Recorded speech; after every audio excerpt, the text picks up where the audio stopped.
Hello, my name is Farshad Ghanei. I am from the Department of Computer Science and Engineering at University at Buffalo, the State University of New York. I am offering Introduction to Operating Systems in spring 2019. Most of my slides are adopted by lecture slides by Professor Tefek Kosar and my advisor, Professor Karthik Dantu. The following videos in the playlist are the recordings from the lectures in class. So, the introduction to operating system. What are we going to learn during the following videos in the semester are basically the OS structures, some of the important concepts of the operating systems, such as processors, processes, threads, scheduling, and process synchronization, as well as memory, main memory and virtual memory, file systems, distributed systems, and also the students are going to implement the key components of operating systems, threads and scheduling, system calls, and virtual memory. If you would like to contact me, my email address is farshadg@buffalo.edu, and my webpage is buffalo.edu/Farshadg. So my research under the supervision of Professor Karthik Dantu is in the topics of mobile and embedded systems, and more specifically energy-aware systems. So I would like to thank the TAs for this course, Vivek Tangavalu, Navina Elango, and Asif Imran. So they helped me out with a lot of grading. They hold recitations, office hours, as well as answering the questions to the students' questions on Piazza. We utilize that to have our discussions. So the textbook for the course is the Operating System Concepts by Silberschatz, and we also have a couple of recommended supplementary texts if you would like to basically build a little bit more on your C programming. So the syllabus for the course goes as follows. We basically go to some operating system structures, processes, and threads, and CPU scheduling, process synchronization, deadlocks, and then we have a midterm, so we have a review of all the topics. Then the second part of the semester starts with memory, main memory, virtual memory, file system, mass storage, distributed systems, and protection and security. And again, at the end of the second half, we have a review session. So what is an operating system itself? So operating system is a program. Whatever, how huge it is, it's still a program that runs on CPU. It can be very huge, millions of code, but million lines of code. Now, the operating system manages the resources of the computer, the hardware resources, and basically decides which processes should be allowed to use what resources. It is also a control program. Basically, it controls other programs and prevents them from crashing the system or misusing the resources. It acts as an intermediary layer between a user and the computer hardware. So, if you look at this diagram, operating systems lie right there between the computer hardware and the layer of the programs and user programs and users. So it takes the control of the computer hardware.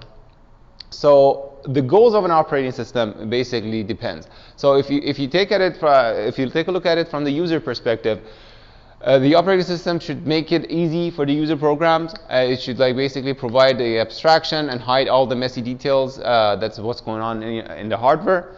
And from the system perspective, it's different. Basically, the operating system should manage the resources. It should use the computer hardware in an efficient manner, and it should also share the resources to the other processes, either through time sharing to allow different processes to each get some time for the resource, or in another basically the type of sharing that you can basically divide the resource to different processes. So when we talk about a kernel within an OS, what are we talking about? So the kernel is not a very definite definition. It's not very clear, and basically a program that is running all the time in your computer is the kernel. Everything else can be either system programs that are still part of your operating systems, or an application program. So now, in order to implement these and have a better understanding of what's going on, we're going to use Pintos. So Pintos is a simple operating system framework for x86 architecture. It was originally developed in Stanford University by Ben Pfaff.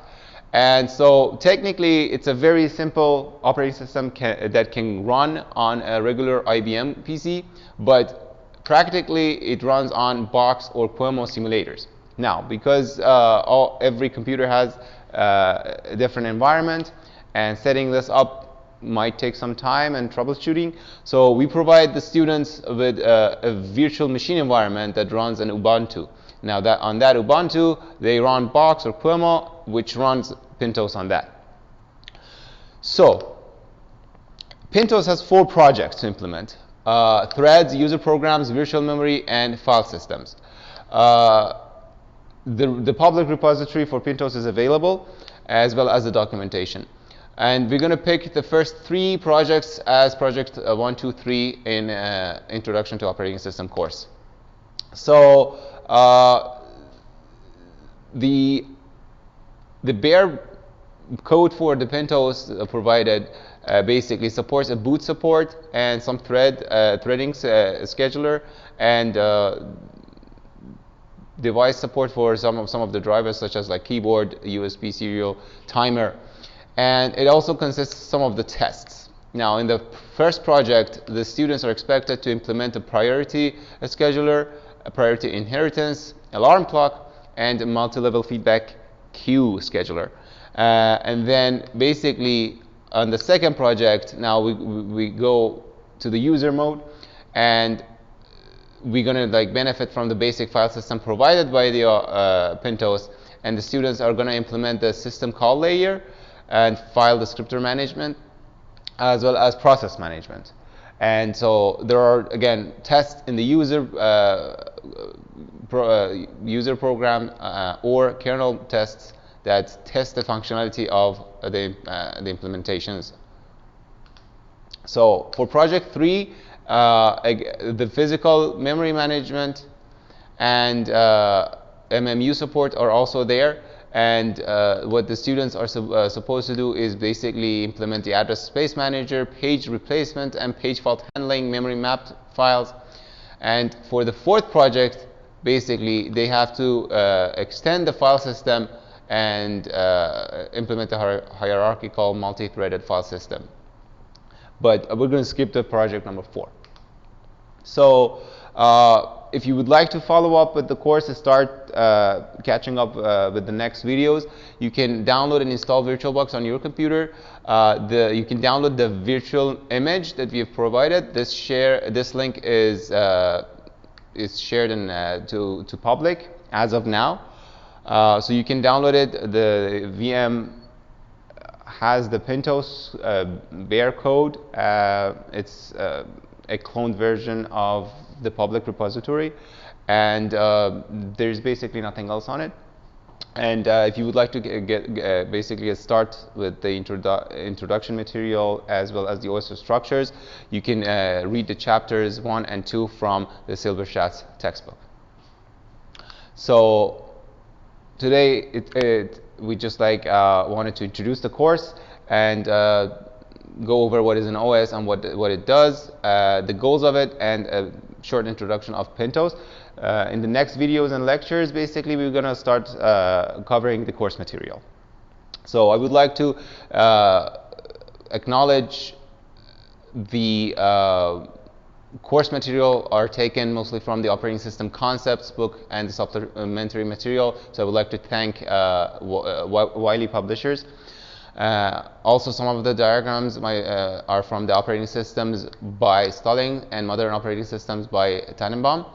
Once again, I would like to thank Professor Tevfik Kosar and my advisor Karthik Dantu for supporting me and giving me a lot of the course material.